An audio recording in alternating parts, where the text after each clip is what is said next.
That's when we arrived. When you first got to Vietnam? Right.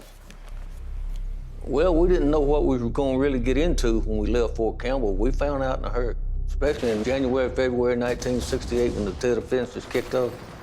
We found out right quick what it was like to be in Vietnam. Well, the first time I saw him, it was sort of funny because he was a real little guy and we thought it was a joke to start with, but turned out that he was our platoon leader. I never seen anybody smaller than him on there, other than the Vietnamese. But everybody knew Richard. He stood out. For a little guy, he had a big voice. And, you know, his voice carried. Maybe it was something he had practiced, but it worked. Was it a little strange to see a guy that small? It was very strange. When I first looked at him, I did a double take. But I remember seeing recon platoon going across the rice paddy over there. They were just kind of all spread out, moving across there. And he was right in the front, leading, had his map out, he was looking at the map, and he had this big stogie. Stogie was bigger than him, but I remember he was leading and they were following, and to me, I said, he's a good leader.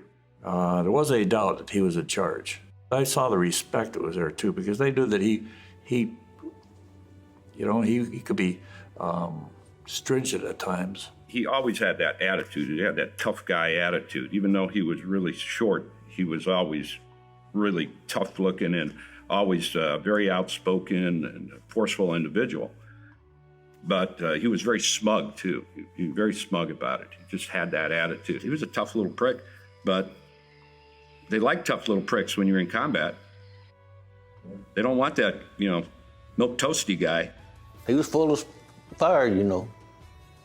They're always willing to go, willing to do whatever needs to be done. We would get these telegrams, your son has been wounded. And then a week or less later, we get another telegram, he's back in action again. You know, so his wounds didn't stop him from carrying out his mission. That motherfucker's tough. Yeah. A lot of respect for that guy. He is a tough son of a bitch. One thing I didn't notice about Richard right away was he was pretty tough on the enemy. At that point, there were no prisoners being taken, and I don't know if that was Richard's doing or not, but he certainly didn't show any emotion towards what had happened.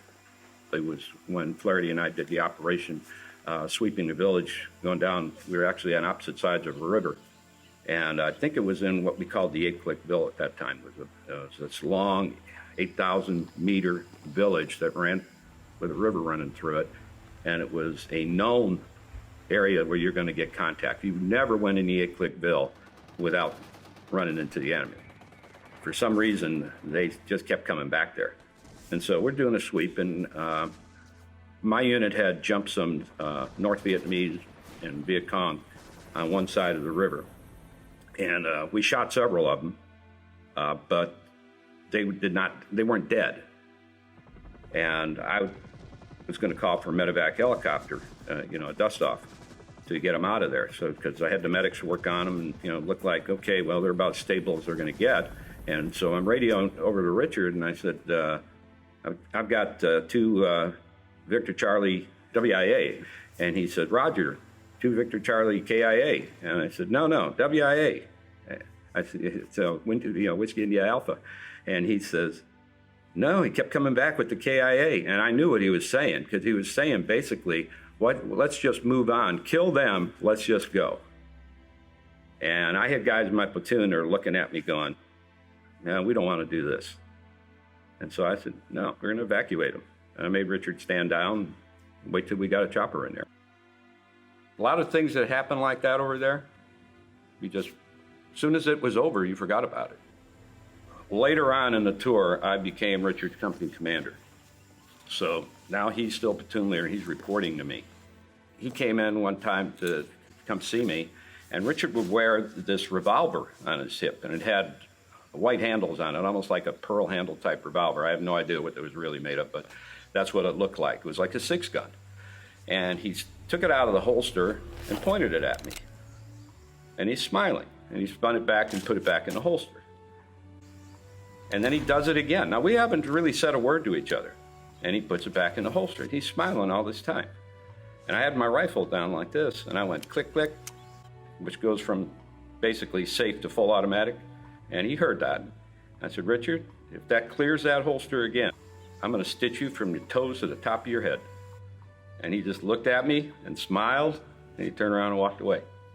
He never said a word during that whole encounter. I was the only one to talk. Why do you think he did that? He got a reaction from me. He wanted to see what I'd do, see if he could scare me. You know, he looked for a fight. So I asked him one day, hey, you got any trouble lately? He said, no, but I'm looking for some, you know. In late summer of '68, I was listening in on the battalion net, and a recon platoon, which Richard was commanding at the time, had come into contact with a large NVA force, which was, I don't know if we ever really determined how big the force was, but it was a lot larger than his recon platoon. They had set up a defensive perimeter, and they were being attacked all night long. The NVA, their purpose was to overrun them, to basically kill every one of them. And nobody ever had it in their mind that they were going to surrender. So, and I can guarantee you in Richard's platoon, that was not a thought that anybody would have. They're not going to surrender. And the fight began, and they fought all night long. They fought with everything they had. A lot of them became casualties. In fact, I think probably a majority of the platoon with some type of casualty, either killed or wounded. But in the morning, they came out of it. And with the ones that were left, that were still able to fight, had fought all through the night. They killed, I don't want to say 100, but probably close to that of North Vietnamese were killed in that engagement. There was a big pile of NVA dead around them, but they were still there. And Richard commanded that whole thing. Nobody could get to him. The last thing you ever want to do is run out of ammunition. And I'm sure that night he was probably getting close to it. And I heard nothing on the net that night that indicated he was getting any form of relief. And they couldn't have done an airdrop into a tight perimeter like that. You'd probably be giving it to the North Vietnamese. You know, you can't be that pinpoint accurate on an airdrop. Richard had several casualties. It was just constant. I mean, all of us did. I don't know if he lost more than others or not. He was a very aggressive officer, so there's a chance that he would have lost more people because he was very aggressive and moving to contact to engage the enemy. But I can tell you that his men didn't rebel against him for that because they trusted him. As far as being a good platoon leader, I think he done an outstanding job.